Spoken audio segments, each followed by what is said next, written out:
Welcome to 3-week workshop on programming in C++. In this video, I'm going to explain the concept of operator overloading in C++. So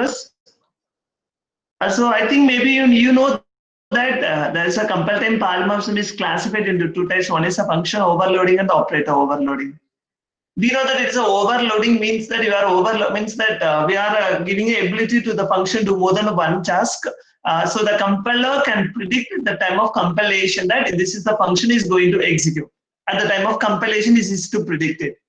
So here, so the C++ supports operator overloading concept. It means that we are going to provide an ability to the operator to perform some calculations on user-defined data type. It means that we are going to perform an operation between objects. Object means it is a user-defined. Clearly to understand what it is, assume that for this I'm going to create a one simple representation. Assume that in a real estate business, that means that one flat, and the person ought to buy a flat too.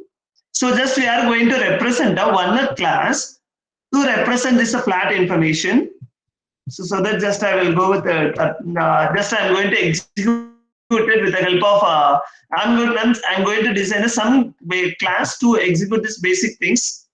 So we know that if you want to represent a flat information, so the length and the breadth and the area information is very, very important. And we know that once if you want to design any program, the selection of the data type is also very, very important. So first of all, I'm going to design a class, then I will come with the explanation for why we need to go for operator overloading and identify in what situation the operator overloading is suitable.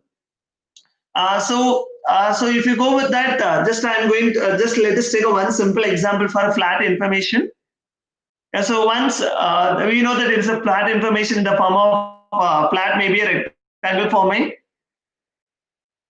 So just I'm going to create some structure now. I'm going to create a class representation for a flat. So here, I'm going to create a class for a flat information. So we know that it's a terminated with semicolon. So first of all, I'm going to create a structure. Then I'm going to write a code for this. So then let's see. Okay. So now I'm going to represent a flat information so that the length, there are two important proper input we need for representation of the rectangle. One is called the length, another one is a breadth, and we need to calculate based on the breadth and length, we are going to calculate the area. So here I'm going to assign the value for this data member by using constructors. So just I'm going, you know that it is a constructor, the class name and function name is same. So you don't have any as statements. So it is a parameterized constructor I'm going to design because there are two input you need. So we know that if you want to assign any value, that means the number of input is very, very predictable. You must to predict it. So here for this application, surely I need to give an input as length and breadth for the prediction. So here I'm going to use this property. So length equal to here the name of the data member and the local variable are same name, so that I'm going to use this point to represent the data member and differentiate the data member and as well as that is data member and the local variable. So I'm going to calculate the area. So you know that so if you want it, even though it's not necessary, you didn't define it, so that you can use this pointer, no problem. Always this pointer to point out the current object only. So even though if you are representing a length, this arrow mark length, it means that it is a current object only. For elaboration, just I'm going to define. I am going to display the value of. So I'm going to display the value of area of rectangle. Sorry, area of the flat. Because here I'm going to represent the area of the flat information only, so that I'm going to say the area of the flat.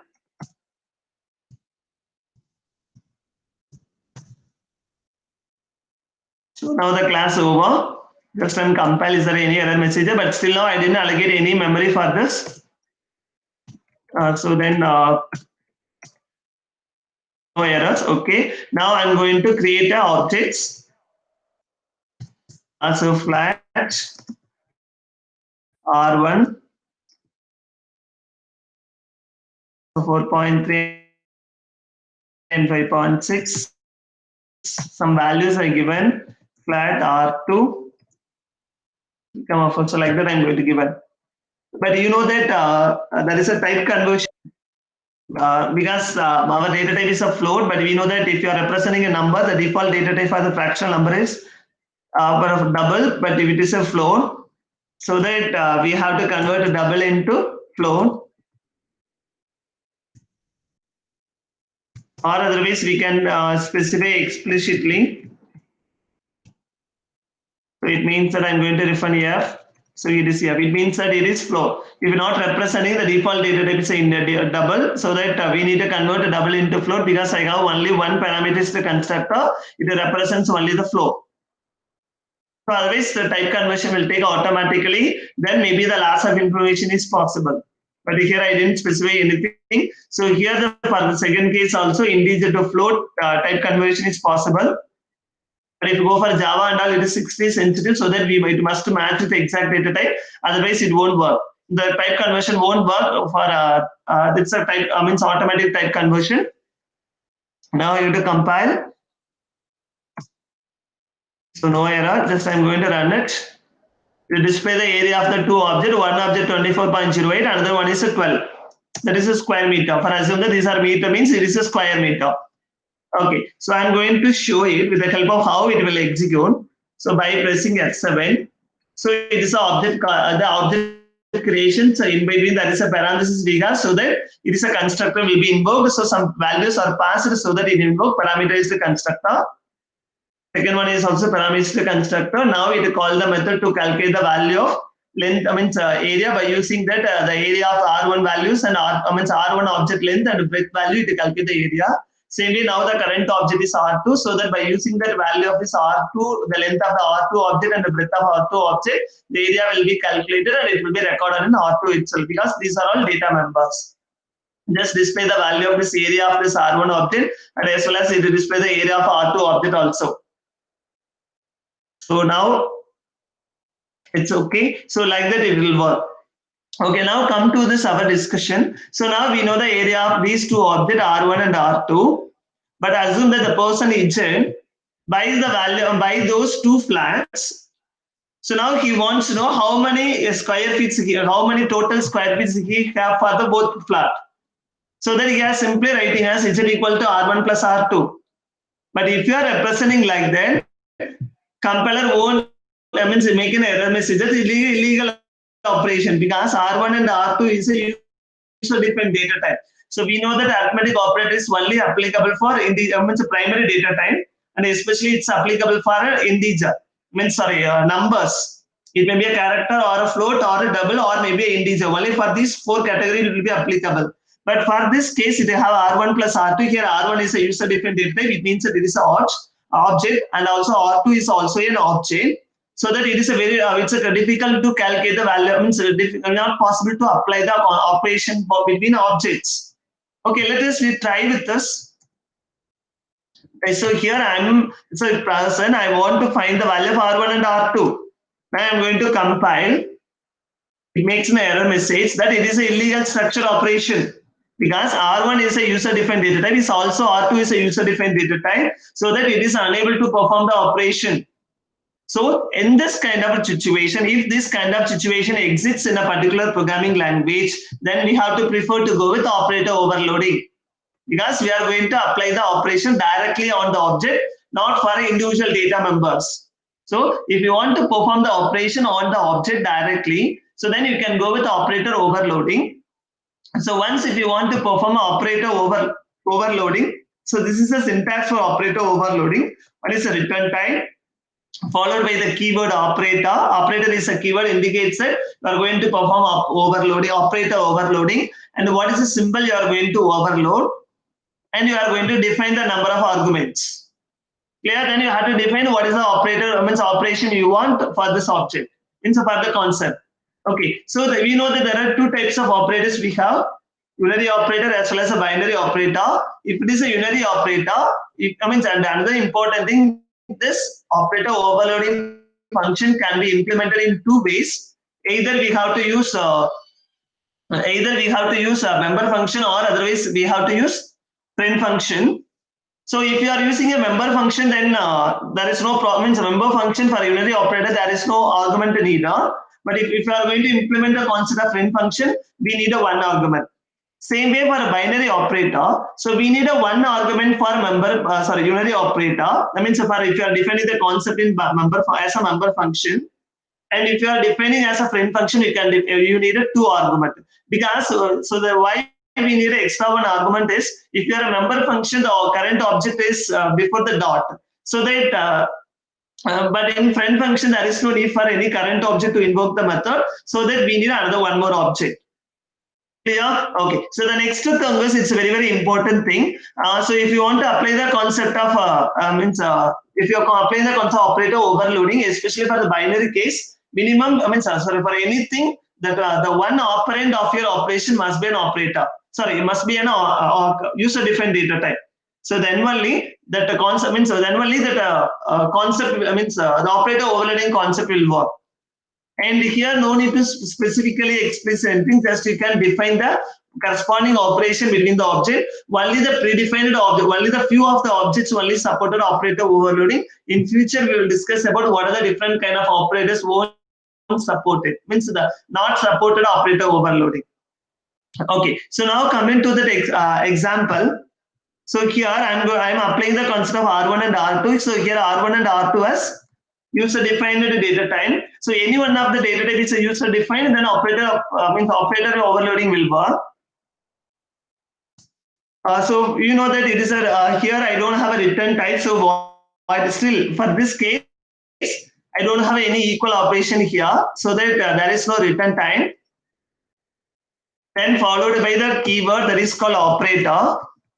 You know that overloading means that you are going to provide some functionalities for the same functionality for different terminologies. So then the symbol here, I'm going to perform addition operation. So before that, you must understand how the compiler will translate. If it is a member function execution concept, means if you are going to define as a member function, so then compiler will be translated as the first object dot your function name is a plus, and the second argument will be passed as an argument. For binary operator category, that means a binary operator category. And for friend function, so it will be invoking as like a plus, then two arguments you need to pass. So that only we said that if you are going to implement the concept of binary operator, so you needed two arguments for implementation, but minimum one of the argument must be a user-defined data type. It means that it is an object. So if you are going to compile as a member function, so here there is no argument we need. So that means that, for example, for unary operation, I'm going to say R1 plus plus. So plus plus is my function name. Sorry, for member function, so R1 dot plus plus, so that there is no need for argument. But if you are going to implement the concept of friend function, that is a compiler can be converted into equivalent. Now, that means as a programmer, you should not define explicit statement and all. So the compiler itself can be translator. So plus plus and R1 must be passed as argument. So this is the equivalent concept. The compiler means the compiler after the corresponding programming language will be translator. So here in this case, here the first object always will be as, for member function, the first object will be as current object. So here the first object is R1 dot plus, and R2 must be passed as argument. So in case if you are going to represent like this, my operation like R2 plus R1. So in this case, the compiler is automatically translated as R2 dot plus and R1 passed as argument. So this is the case we have to implement. Means we have to think about that. So here R1 plus R2. So here this case here the current object is R1, and the argument of this R2. So operator, so there is a one object we need to pass. The R2 is an object. So we know that if the object is passed as argument, the class name must be a argument. The class name must be as a data type. So now we define it. So assume that here I don't have any equal operator. So that here I assume that the final area also must be stored in R1. Stored in R1. So R1 is a current object. So first of all, the concept is I need to perform an addition operation. So between current object, so you know that the current object is this, or otherwise you can represent that area, because I need to find the area only. Length is not possible. Length possible, but the breadth is same. So that just I'm going to find adding the area only. Another one is the second flat. Second flat is R2. Because it is not a current object, so that we need to access by using formal parameter name. So that the second object name formal parameter is R2.area. So you need to identify where the results will be stored. So here I expect to store only on the current object R1. So that I'm going to say this dot area. So the value of this current object area and the value of your second object area will be added, and the result will be stored in R1 itself. Now I'm going to display the value of the total area by calling the function display. Now I'm going to compile. So no error. See that if the operator method is not defined inside of the class as a member function, so that it shows that it is an illegal operation. But once if you are defining this operation, so automatically the illegal operations will be eliminated. So because that means that any one of the operator is it's a user-defined data type. So I'm going to run this. So now see that it shows that, so 24 plus 12, it is a 36.008002. So from that we can easily say that if the object is a argument operand for an operator, so automatically it will go operator overloading method. So just I'm going to trace the execution. So we know that these are the two last executor parameters to constructor, and for calculations and for a display. Now clearly see that the next one is R1 plus R2 is executor, so that the compiler is automatically translated as R1 is a current object and R2 as an argument. So there is a so it will be executed. Then it will display the value. So from this, the R1 value is R1 value is changed. So this is the way the work of the operator function will work. You know that this method will be possible to define outside of the classes also by using a scope of membership. So that we have to declare the function in outside. So just I'm going to declare it and I'm going to define change. So you know that by using scope resolution operator, that the members also can be defined in outside, so that the class name is a flat. By using scope resolution operator, it is defined outside of the class. So both are equivalent, because there is no error. Just I'm going to trace the execution of the function by using F7. So it will be worked as usual, the calculations and the display and all. Only we need a clarity on the execution of operator. So now see that R1 plus R2 is executed, but actually R1 and R2 is defined outside of the class, but it's a scope, means by using class scope, so that it will be executed by the class scope and it will be executed. So like that it will work. Clear? Okay. So the next thing is, okay, here I don't want to do define like this. I don't want to do like this. I'm expecting to work on like this. I want to store another one more variable, flat R3 equal to. So in this case, we need to do some changes. It means that the changes R3 equal to. So like that it will work. So from that, what we understand that the function call, it returns some value and it will be stored. Because of this equal. So R3 is a user-defined data type. You know that according to this line, means the equivalent translated line by the compiler, means equivalent line after the compilation is R3 equal to R1 plus R2.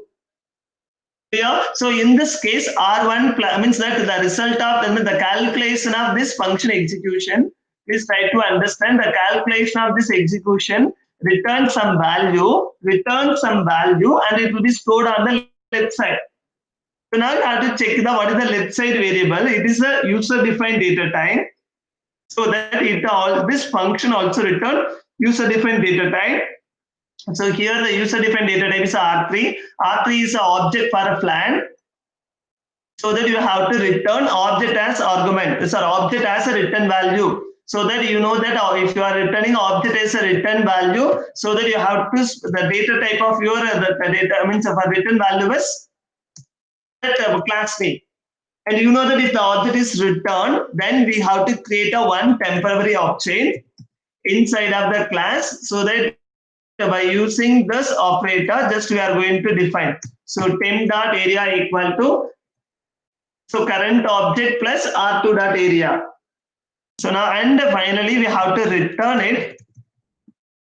So return the current temporary memory, so that the in this case the compiler automatically creates a assignment operator overloading in background, and to copy all the values of this temporary members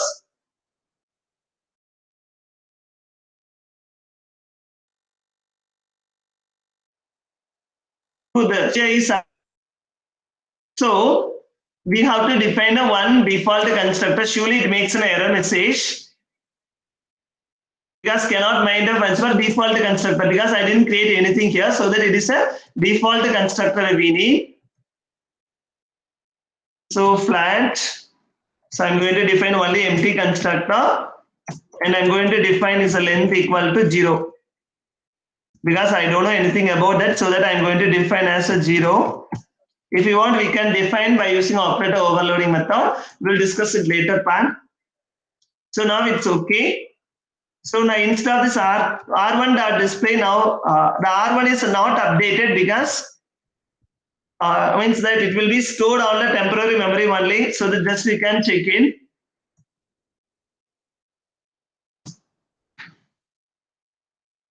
So the R1 display is a 24.08 and the total area is 36.08.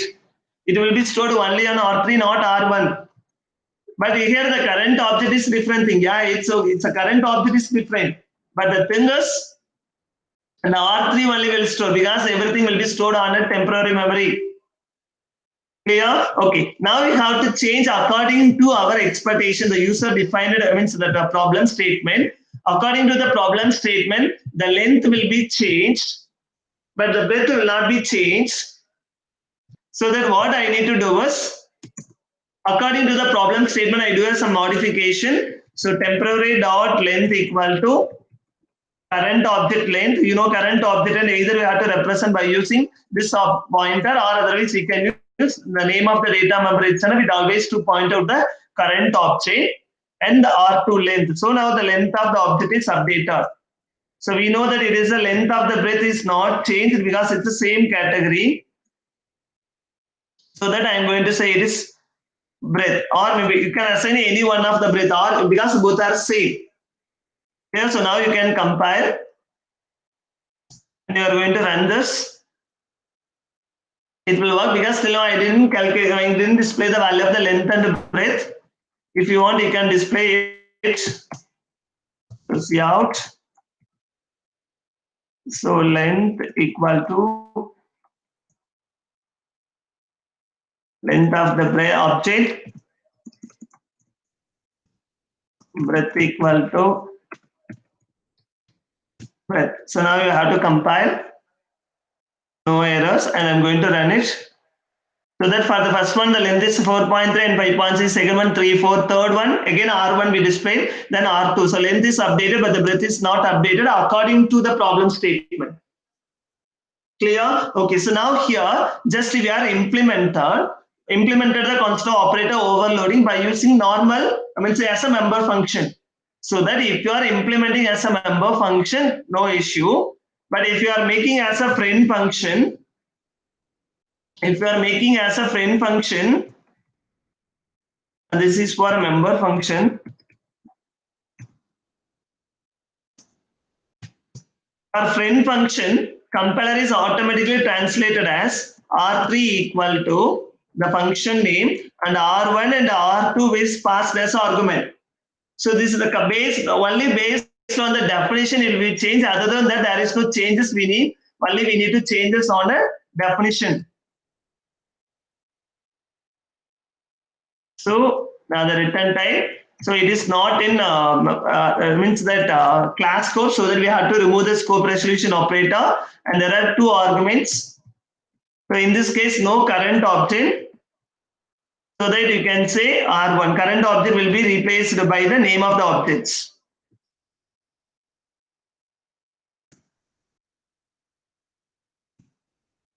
R1 dot. Now you have to compile.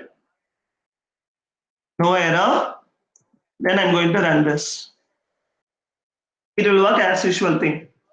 So the only thing is you have to decide whether you are going with the concept of a friend function logic or maybe you are going with the concept of a member function. So as a programmer, we have to decide what the kind of a method we are going to implement.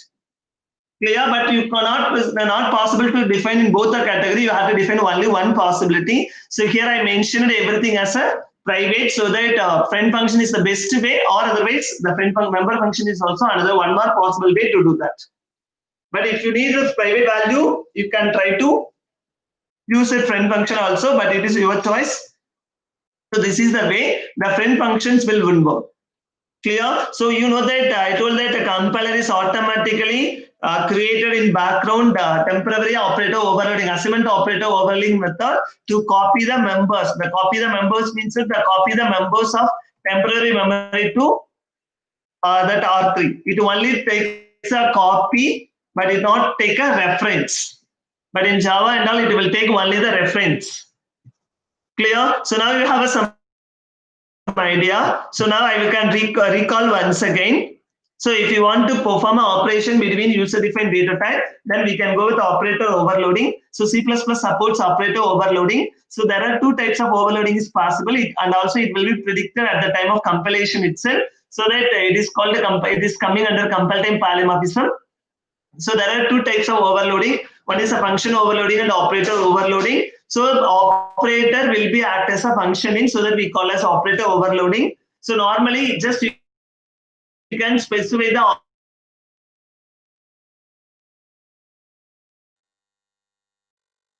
operator between user-defined data type, so automatically it will work. Operand must be a user-defined data type. Otherwise, it won't work. So if you are presenting object as a return, so surely the default the assignment operator method is implemented in background by the compiler to copy the value of one object into another object. Here it won't take any reference. So still now I had an idea how to work with the binary operator. In the next video, I'm going to work with how we can work with unary operator. Thank you.